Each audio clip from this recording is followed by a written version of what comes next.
Oi, gente!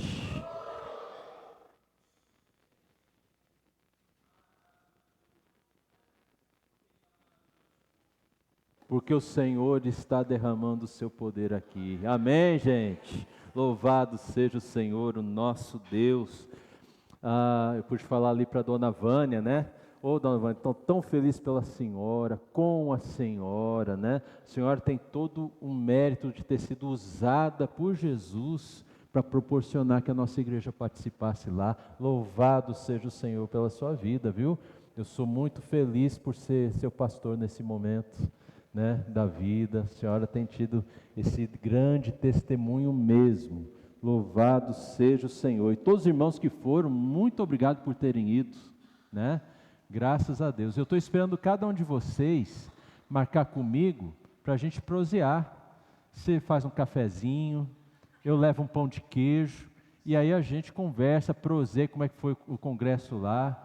Eu acho que você vai poder me ajudar tanto, às vezes você pode me ajudar com algumas ideias, algumas coisas, e eu estou pronto para te ouvir. Tá bom, gente? Amém? Louvado seja o nosso Senhor. As crianças já foram? Ótimo, então já estão lá, graças a Deus. Depois eu tenho um aviso no final, vocês me lembrem, por favor. E eu queria conversar com você sobre um tema: perseverança e unanimidade na oração. E muitas vezes eu sou surpreendido por Jesus nos cultos. Por quê? Porque eu não ponho mão de ferro nos cultos. Eu não digo o que vai acontecer, por exemplo, o que a equipe de louvor vai cantar, qual o texto que o liturgista vai ler. Às vezes aparece do nada um aviso, um momento como esse, né? E eu vejo assim como Jesus, ele conduz tudo para ficar bem certinho, bem em ordem, como ele é bom. E ele faz isso nas nossas vidas também, né? Ele põe a nossa vida em ordem. E sabe por que ele coloca a nossa vida em ordem? Por causa da igreja. Quem que é a igreja mesmo, gente? Somos nós, né? Não é o teto, não são os bancos que a gente está sentado, não é esse púlpito aqui de madeira, não é a bateria do Gustavo Jorge, né? Nem o teclado da Renata. É teu, né? Literalmente, o da igreja, mas que a Renata senta lá. A igreja somos nós. E Jesus quer colocar em ordem a sua igreja. E sabe qual é a melhor estratégia que Jesus encontrou para colocar a igreja em ordem? Colocar a minha vida em ordem e a sua vida em ordem. Por isso nós temos conversado muito nesse semestre sobre sermos chamados à ordem. Tudo isso vai acabar refletindo na vida da igreja. Quando nós colocarmos a nossa vida em ordem, a igreja vai estar em ordem. Olha que bênção, gente. Como Jesus é sábio, como ele é maravilhoso, né? Então ele quer colocar as nossas vidas em ordem. Você sabe que tem algumas coisas na sua vida que precisam ser colocadas em ordem, não sabe? Eu sei. Sabe como eu sei? Porque tem coisas na minha vida que ainda precisam ser colocadas em ordem. Parece que todo dia a gente acha uma coisinha. É ou não é verdade, gente? E olha, eu não estou falando das grandes coisas. Eu estou falando das coisas do dia a dia, que às vezes estão em desordem. Coisas como a forma como a gente conversa, o teor da nossa conversa, as prioridades da nossa vida.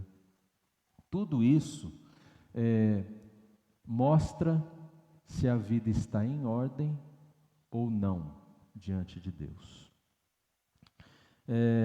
Por exemplo, você fez planejamentos para a sua vida em 2023, né? Deixa eu ver, todo mundo fez planejamento no início do ano ou no final do ano passado para 2023? Você planejou comprar alguma coisa, né? eu vou comprar um carro zero, ou vou comprar um carro usado, vou comprar um micro-ondas novo lá para casa, que o meu está todo desgastado, né? Eu planejei voltar a estudar. Você planejou a sua vida, não planejou? Você planejou a família, não planejou, gente? Quantos aqui planejaram viajar? Quantos aqui planejaram engravidar? Quantos aqui planejaram tantas coisas? Às vezes, acontecem algumas coisas que a gente não planeja, mas em todo momento Deus está conosco. Deixa eu fazer uma pergunta. Dentro do seu planejamento, coube Jesus? Coube a igreja? Mas pastor, por que a igreja tem que caber no meu planejamento? Pelo seguinte, você ama Jesus? Quem aqui ama Jesus? Deixa eu ver. Seja sincero. Ama Jesus, tá? Se a gente ama Jesus é porque Jesus nos amou primeiro, amém, gente? Não é isso? Tá, ok. Então, desculpa, saí do esquadro, né? Estamos gravando aqui. Então, gente, olha só. Se você ama Jesus, você vai querer, de alguma forma, que Jesus seja contemplado no teu planejamento. É ou não é? Estou certo ou estou errado? É isso, você ama, né? Você só coloca no planejamento quem você ama. E quando você ama Jesus, você tem que amar quem Jesus ama. E eu não sei se você sabe, Jesus tem uma noiva. A Bíblia diz assim, né, que Jesus tem uma noiva. Você sabia que Jesus tem uma noiva? Tem um nome meio esquisito dessa noiva. Qual que é o nome da noiva de Jesus? Igreja.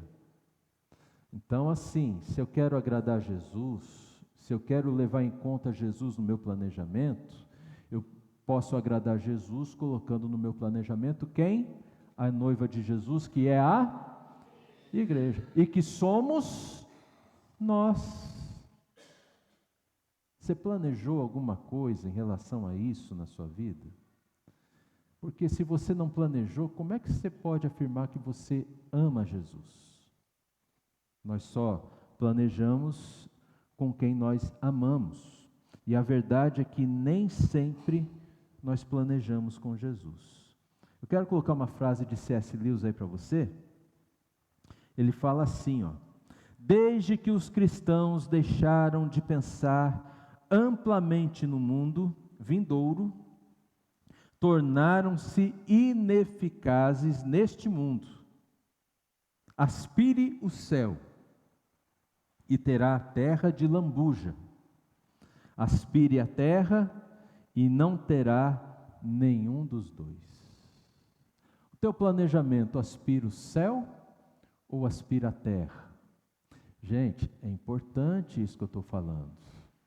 Nós precisamos levar em consideração totalmente isso, né? Se nós não levamos o céu em consideração, nós não vamos ter nem as coisas pelas quais a gente batalha aqui da terra. Fácil você vai perder essas coisas. Por isso que Jesus contou uma parábola de um homem que tinha um celeiro e deu uma superprodução à colheita dele. Lembram, gente? Eu sempre estou repetindo essa história porque ela é muito importante, né? E aí deu uma superprodução, ele derrubou o celeiro velho, teve dinheiro para construir celeiros maiores, melhores, armazenou tudo e ele ouviu a voz de Deus: louco, você vai morrer essa noite, para quem vai ficar tudo isso que você juntou? Ele não planejou com olhos nos céus, mas somente na terra. Eu não lembro se eu já contei isso aqui para vocês. Hoje eu tenho certeza que hoje eu ainda não contei, mas olha só, tem a história de um comunista na França após a Segunda Guerra. E ele estava ali no centro de Paris, distribuindo uns panfletos e falando umas palavras de ordem. Olha, vai ter uma reunião aqui, ó, nós vamos transformar o mundo, as injustiças, as desigualdades vão sumir todinhas.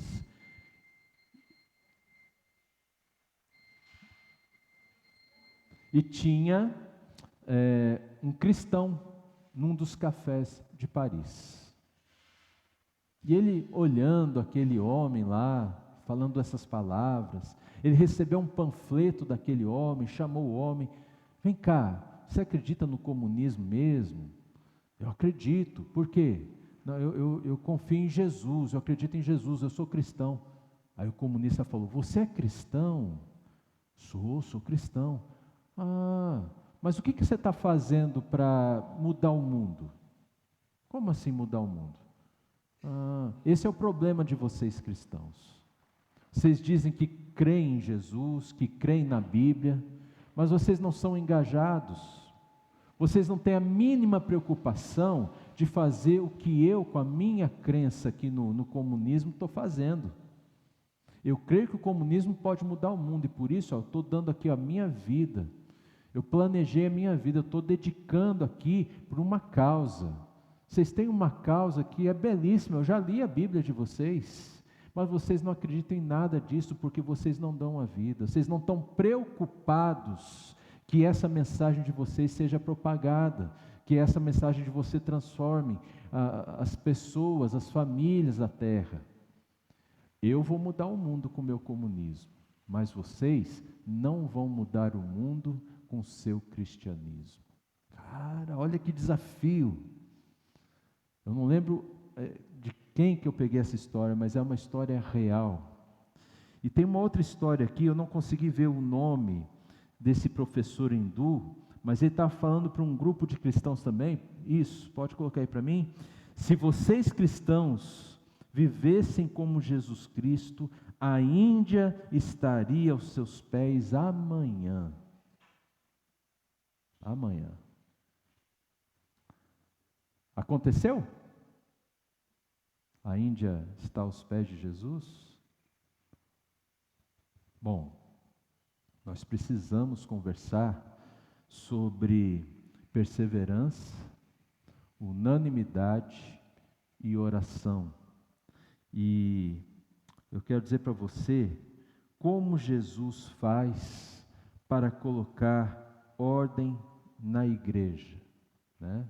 Primeiro ele coloca a nossa vida em ordem, mas ele também nos dá uma promessa e uma obediência. Vamos abrir em Atos, capítulo 1.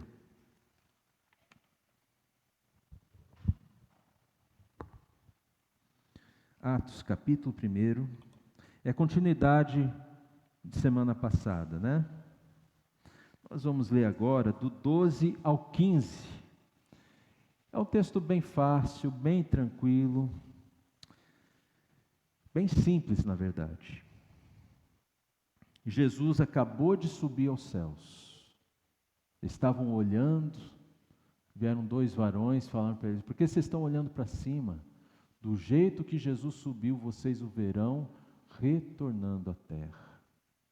E agora, vocês vão ver que eles estão indo para uma cidade, Jerusalém, porque Jesus, no verso 4, mandou eles irem para Jerusalém e não saírem de lá até receberem a promessa. Verso 12. Então os apóstolos voltaram do Monte das Oliveiras para Jerusalém. A distância até a cidade é de cerca de 1 quilômetro. Quando entraram na cidade, subiram para o cenáculo, onde se reuniam Pedro, João, Tiago, André, Felipe, Tomé, Bartolomeu, Mateus, Tiago, filho de Alfeu, Simão, o Zelote, e Judas, filho de Tiago. Todos estes perseveravam unânimes em oração com as mulheres deles, né? Cada um com a sua mulher. Com Maria, mãe de Jesus, e com os irmãos dele. Naqueles dias, Pedro se levantou no meio dos irmãos, que formavam um grupo de mais ou menos 120 pessoas. Até aqui. Pai, por favor, Senhor, que o Teu Espírito toque o nosso coração, que possamos sair daqui, ó Pai, edificados, exortados, e o Senhor faça a Tua obra em nossas vidas. No nome de Jesus. Amém.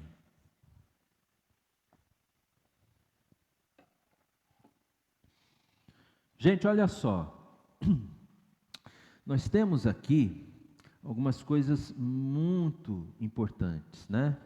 Por exemplo, lá no verso 12, diz que eles subiram para o cenáculo. Muitos estudiosos entendem que esse cenáculo, ele é o mesmo da última ceia de Jesus. Esse cenáculo também é o mesmo local descrito como casa da Maria, mãe de João Marcos, lá em Atos 12:12, quando Pedro é tirado da prisão por um anjo, Pedro se acha sozinho na rua e ele quer encontrar os irmãos e ele sabe para onde ir. Ele sabe. Ou seja, era um costume, provavelmente um hábito, aqueles primeiros discípulos se encontrarem nesta casa. Tá bom? Então, parece que era um ponto de encontro. Me parece que era um lugar onde a igreja foi gestada. Um lugar onde a igreja começou seus primeiros passos. Não foi num templo, mas foi numa casa. Cenáculo, para os irmãos entenderem mais ou menos o que é, que a gente pensa que cenáculo pode ser a sala de uma igreja, né? Tem muita gente que pensa isso. Não é. Cenáculo é mais ou menos, eu vou pedir permissão aqui para o Erno e para a Flávia, para falar assim deles, né? Vocês já foram na casa deles? Não tem um lugar amplo assim que eles recebem a gente às vezes? Já teve jantar de casais, grupão de discipulado, às vezes tem discipulado, tem outras coisas, né, gente? Você tem que subir uns lances de escada e assim, lá é aberto, tem uma parte fechada. Um cenáculo naquele tempo era esse lugar mais alto, mais aberto, podia ter alguma parte fechada, mas ele era mais aberto. É nesse mesmo cenáculo que em Atos capítulo 2, eles estão orando quando o Espírito Santo desce. Quando eles ouvem aquele zumbido, aquele forte vento, algo assim muito barulhento, eles não estão assim com um teto totalmente sobre a cabeça. Estão nesse cenáculo, provavelmente nesse lugar onde era a casa da mãe de João Marcos. João Marcos é o escritor do Evangelho de Marcos, né? E então assim, você imagina, eles ouviram esse som do céu ao ar livre. Então foi algo ensurdecedor. Neste lugar, Jesus disse para eles estarem e aguardarem até que recebessem a promessa. Eles ficaram juntos, gente, por cerca de 10 dias. Presta atenção comigo, ali no verso 13, depois que eles subiram para o cenáculo, diz assim, onde se reuniam, e começa a dar o nome de todos os apóstolos, dos 11, né? Que Judas já não estava mais com eles. Esse termo se reuniam, não é como a gente faz hoje em dia. Por exemplo, o culto aqui está todo mundo reunido, quando acabar, cada um vai para a sua casa. Não é assim, gente? Reunidos aqui não tem a ver com isso. Reunidos tem a ver com eles estarem meio que acampados, morando, mesmo que provisoriamente, lá. Muitos não eram naturais de Jerusalém. E tinha os irmãos ainda de Jerusalém, e ao todo 120 irmãos na casa dessa mulher, nesse cenáculo, na parte de cima, na parte de baixo. 120 pessoas por 10 dias, é um congresso. É um congresso. 120 pessoas por 10 dias no mesmo lugar, um banheiro pequenininho para toda essa gente. Eles deviam, acho que, juntar os trocadinhos deles para alimentar-se mutuamente. E eles não se afastaram de lá até que o Pentecoste se cumprisse e o Espírito Santo viesse sobre eles. 120 pessoas. Nós ficamos quanto tempo aqui por domingo, gente? Tirando a equipe de louvor, fica um pouquinho mais. O culto é das 7h30, termina lá por umas 9 horas, né? Então, assim, 1h30. Às vezes passa um pouquinho, talvez hoje passe um pouquinho. Aí tem gente que já fica olhando assim o relógio, preocupado. Ah, Senhor, vai demorar muito. Eles ficaram 10 dias. Recentemente houve aquele avivamento nos Estados Unidos. Gente, foram semanas também. O povo não arredava o pé de lá. Incrível. A maioria dos pastores, teólogos, gente séria, que ama Jesus, que preza pela palavra, falou da seriedade desse movimento, desse avivamento, numa universidade dos Estados Unidos. Olha só, gente. Às vezes 1h30 é tão longo para nós, né? Bom, então eu queria mostrar para vocês, pode passar o próximo, por favor. Como eles oravam, pode ir para o próximo. E nós vamos ver a primeira coisa importante aqui, que é a perseverança. Eles perseveravam. Gente, perseverar significa, está tudo aí, ó, aderir, ser engajado, continuar o tempo todo em um lugar,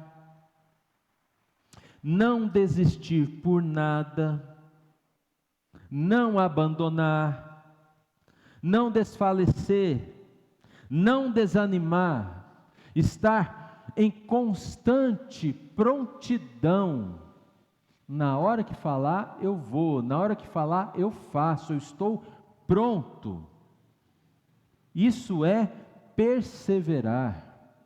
Perseverar, gente, é estar sempre pronto, aderir, ser engajado, vestir a camisa. Não tem esse termo? Vestir a camisa, né? Nas empresas a gente pede para os funcionários, vista a camisa da empresa, quer dizer, ame a empresa, faça isso pela empresa, né? Aqui na Bíblia é vestir a camisa de Jesus, do reino.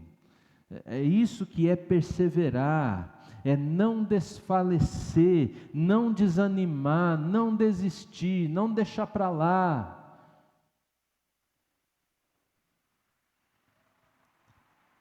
A igreja sofre quando nós desistimos por tão pouco.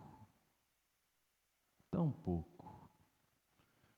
Eu lembro uma das igrejas que eu fui pastor, antes de chegar lá, já me falaram uma coisa. Até uma senhora que recentemente foi lá para o céu, mulher de Deus, né, Dona Teresa. Deus abençoe aquela família lá. Ela que me contou. Uma senhora estava arrumando assim uma mesa, enfeitando uma mesa. E sabe o que aconteceu? Alguém desavisado comprou um vaso novo, tirou o vaso dela, colocou de cantinho e colocou o vaso novo que comprou, porque a pessoa queria agradar Jesus, queria agradar a igreja, estava toda animada, mas ela não conversou com ninguém. Aí aquela irmã que já tinha arrumado a mesa ficou tão ofendida que ela falou assim: eu estou saindo da igreja hoje. E gente, ficou um tempão sem ir na igreja. Ela não perseverou. Gente, por tão pouquinho. Sabe, às vezes assim nós temos expectativas, né? E não dá para corresponder à expectativa de todos. E aí a gente desanima, e a gente já não quer mais, e não quer continuar. Eu vou mudar. A gente não persevera. Estou desanimado, não sei o quê, eu vou pensar mais em mim, eu vou pensar mais em viajar, em ser feliz e tal, e não persevera. Gente, às vezes a gente tem que resolver problemas na igreja, é normal. O que não é normal é ter problema, a gente varrer para baixo do tapete, se esconder, se afastar e a gente não perseverar, a igreja sofre. É sofrido para a igreja, né? Então, temos que cuidar. Se não perseverarmos, nós não receberemos a promessa que Cristo tem para a sua igreja. Mas há uma promessa de Deus para a igreja de Cristo. Amém, meus irmãos? Há uma promessa para nós. Se perseverarmos. Pode pôr o próximo ali, por favor, meu irmão? Temos a questão da unanimidade. Eles perseveravam unânimes. Unânime significa aqui estar apaixonadamente de comum acordo. É fácil porque a gente vê isso todo dia, né, gente? Todo mundo está de acordo apaixonadamente com o outro, é ou não é? Não? Não, né? É verdade. Nós não temos essa característica, né? Abra comigo lá em Efésios 4:6. Vamos tentar entender o que é essa unanimidade aqui, gente. Efésios 4:6. Achou? Olha só o que o apóstolo Paulo fala. Por isso eu, o prisioneiro no Senhor. Olha como ele se chama. Prisioneiro no Senhor.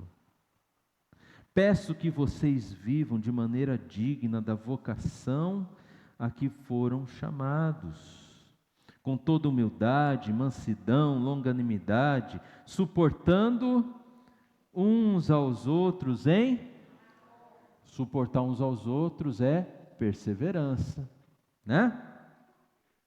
Fazendo tudo para preservar o que, gente? A unidade do Espírito no vínculo da paz. Olha só a unanimidade de Deus aqui, gente, ó. Há somente um corpo e um só Espírito, como também é uma só a esperança para a qual vocês foram chamados. Há um só Senhor, uma só fé, um só batismo, um só Deus e Pai de todos, o qual é sobre todos, age por meio de todos e está em todos. Aleluia! Nós vivemos numa sociedade que ela pensa o contrário disso. Na nossa cidade, no nosso país, todo mundo pensa assim, ó, a unanimidade é burra. Você já não vê essa frase? Principalmente no meio político. A unanimidade é burra. E aí nós falamos de unanimidade na igreja, os mais desavisados não querem unanimidade da igreja. Eu não quero ser taxado de burro. Mas como a gente lembra lá em Isaías 55, assim como a terra, assim como os céus são mais altos do que a terra, assim os meus caminhos são mais altos que os seus caminhos, e os meus pensamentos maiores que os seus pensamentos. Lembram disso, gente? Assim, para Deus, no reino, na igreja, a unanimidade não tem esse peso que tem para a nossa sociedade. E nesse sentido, nós precisamos viver uma contracultura. Ou seja, devemos ir ao contrário do que a cultura fala. A cultura fala que não quer unanimidade, mas na igreja precisamos de unanimidade, porque assim nos pede o Senhor. Agora, o que significa essa unanimidade? Porque às vezes a gente pensa assim, né? Fica perigoso o negócio. Se não for bíblico, fica perigoso mesmo. Mas se a gente atentar ao que a Bíblia diz, não tem perigo nenhum. Essa palavra unanimidade, ela lembra muito uma orquestra. Você já viu a orquestra? O Goiânia tem uma orquestra de primeira, né, gente? Já ouviu a orquestra de Goiânia, a sinfônica? Maravilhosa. Vamos pensar aqui no nosso grupo de louvor, né? Nós ouvimos louvores, estava tudo afinadinho, gente? Estava bonito? Estava gostoso de louvar o Senhor? Deu para a gente abrir o coração? Foi bom, não foi? porque havia unanimidade. Só que assim, é uma unanimidade que um fez coisas diferentes do outro. Não é assim? Por exemplo, o Gustavo Jorge, aquele que bate na bateria, até a gente precisa orar pela bateria, né, gente? Sempre está apanhando todo domingo. Ele faz assim, ó, esses sons de tambor. O outro Gustavo Fraga, ele faz aqueles solos, ele faz umas notas que ninguém mais faz. A Renata faz um arranjo ali de harmonização, o Vitor segura a base no violão. E o vocal? Às vezes não parece que tem mais de uma voz assim, umas vozes diferentes. É porque nem todo mundo faz a mesma nota, mas todos tocam e cantam de forma unânime. Amém, gente?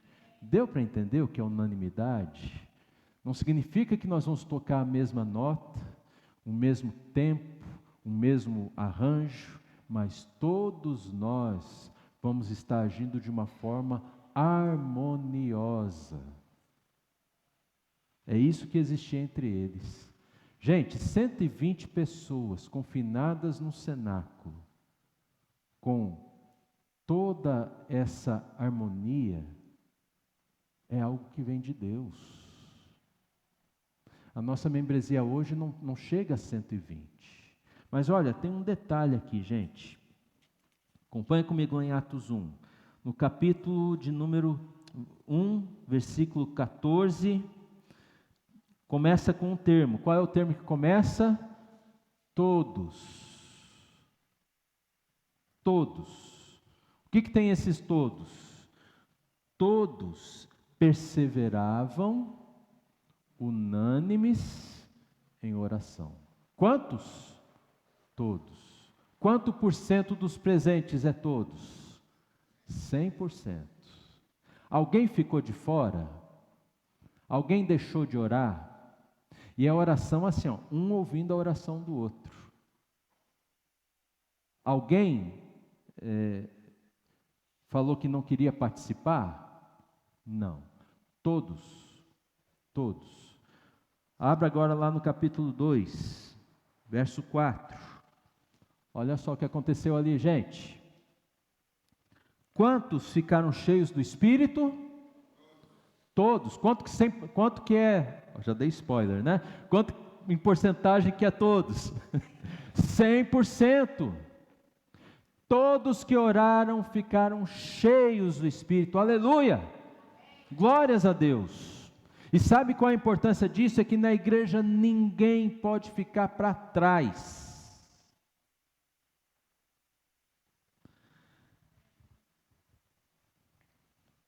A igreja sofre quando nós não somos unânimes, quando nós discordamos uns dos outros de forma frequente, e quando nós colocamos os nossos interesses pessoais à frente dos interesses de Cristo.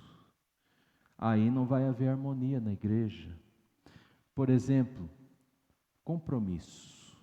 Já que hoje o culto todo, está passeando nesse tema da liderança, vamos falar um pouquinho sobre liderança, unanimidade na liderança. Gente, todos nós precisamos ter compromisso com a igreja. A nível de liderança, quando um tem compromisso e o outro tem menos compromisso, existe unanimidade? Sim ou não? Não existe. E o que acontece? Aquele que tem mais compromisso, ele fica mais cansado, esgotado, sobrecarregado.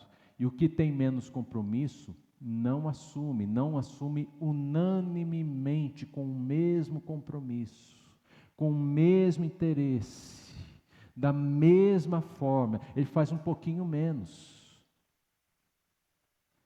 E aí perdemos a unanimidade. A gente sempre quer ter a desculpa perfeita para fazer um pouquinho menos, achando que está fazendo muito.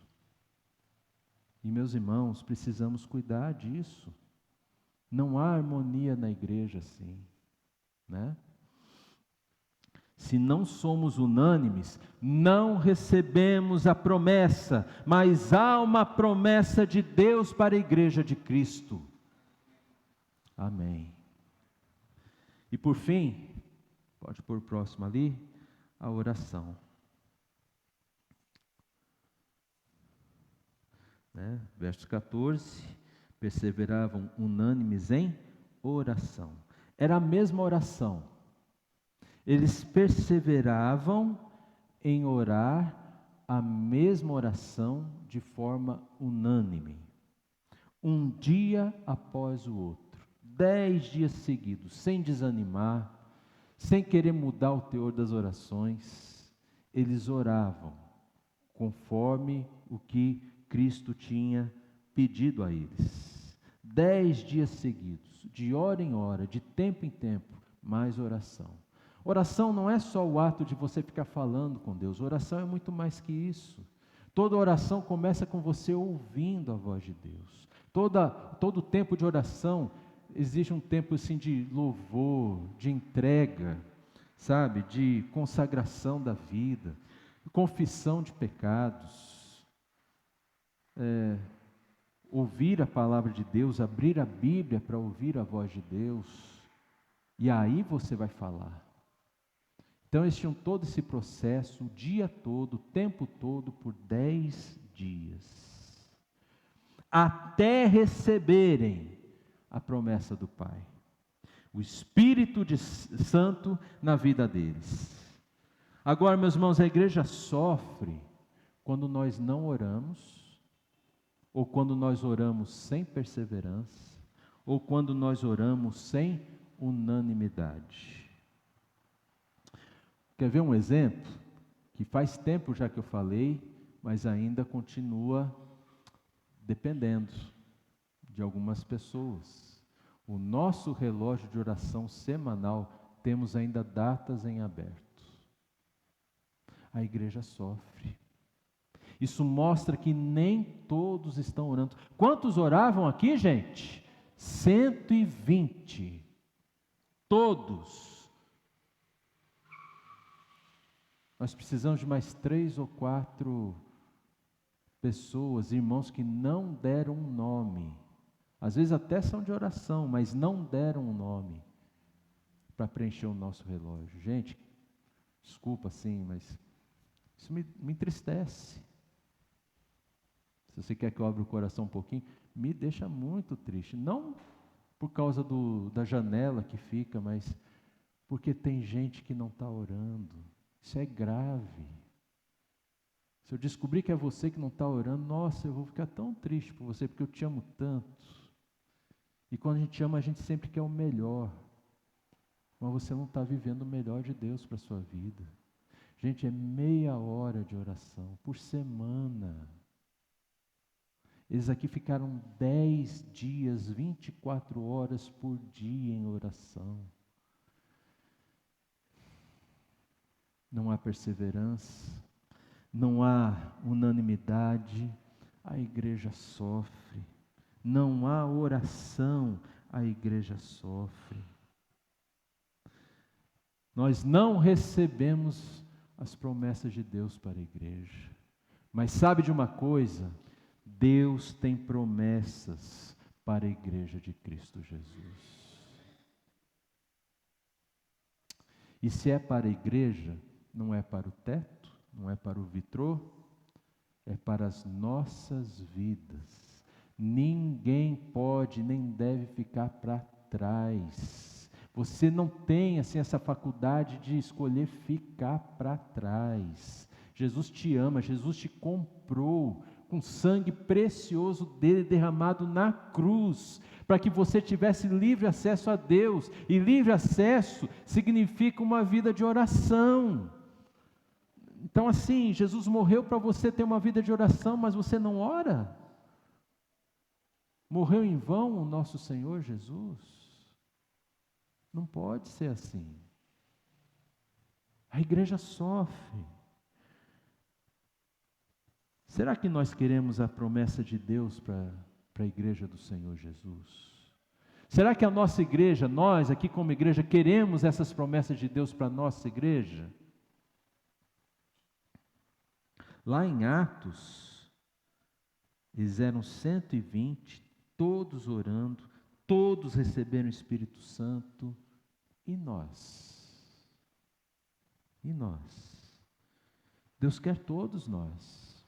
Deus quer 100% dessa igreja, do maior ao menor, do mais velho ao mais novo. Deus deseja que 100% dessa igreja seja perseverante e unânime em oração.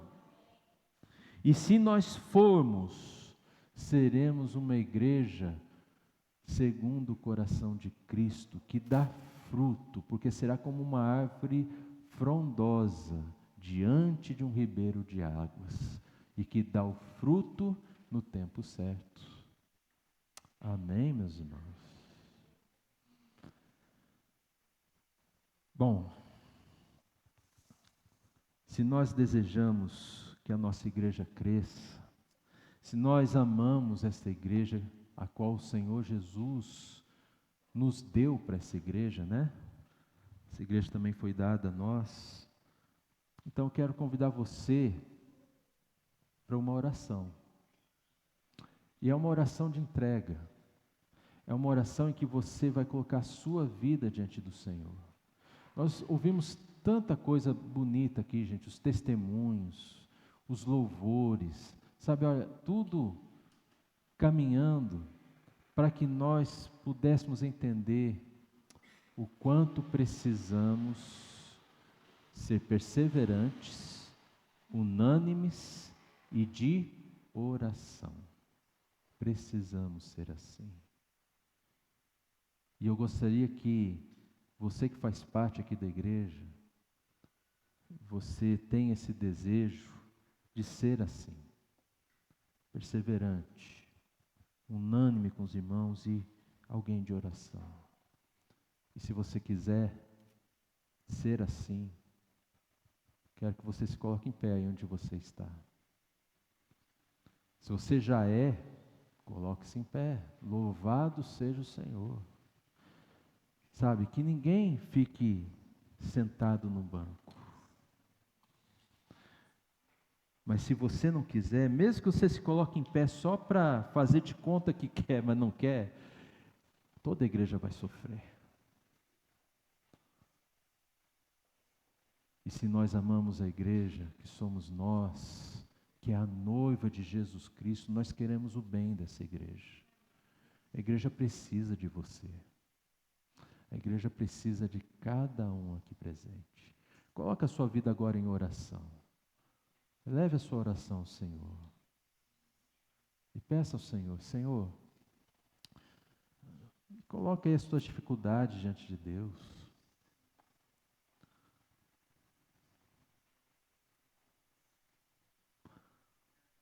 E peça a Ele, dá-me perseverança, Senhor. Dá-nos unanimidade.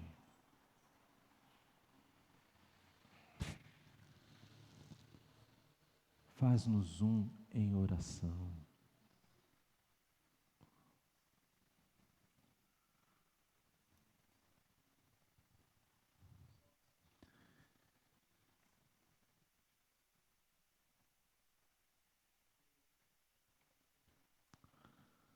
Ó Senhor, ouve as nossas orações, Pai.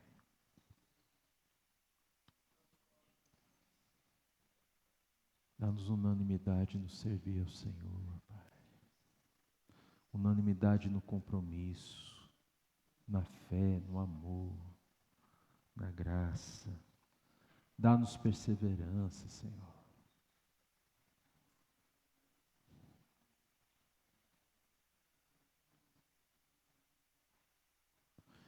Irmãos, muitas vezes o inimigo das nossas almas, ele luta contra nós para não termos perseverança, nem sermos unânimes. Pode ser que agora mesmo, nesse instante, esteja sussurrando a alguém, que às vezes dá uma brechinha para esses pensamentos, e ele esteja sugerindo o seguinte: Se eu tenho que fazer tudo isso, então eu acho que eu não vou continuar, não. Não vou prosseguir. Eu vou desistir. Eu não quero atrapalhar. Saiba que esse pensamento não vem de Deus. Tenha discernimento para saber que vem do inimigo, e nós repreendemos esse pensamento no nome do Senhor Jesus. Porque Ele nos quer aqui, firmes para a glória dEle, para que mais vidas o conheçam, sejam libertas, sejam salvas, tenham esperança que nós temos. Como Jesus precisa de nós. Não que Ele precise, mas Ele conta conosco. Ele tem poder para fazer tudo sozinho, mas Ele escolheu nos usar como vasos de bênção. Mas temos que perseverar. Temos que ser unânimes e de oração. Senhor, ouve as nossas orações essa noite, Pai. Firme em nós um verdadeiro compromisso com Jesus em primeiro lugar. Senhor, se é necessário, muda as nossas prioridades. Que a nossa prioridade máxima, em qualquer lugar onde estivermos, seja o nome do nosso Senhor Jesus.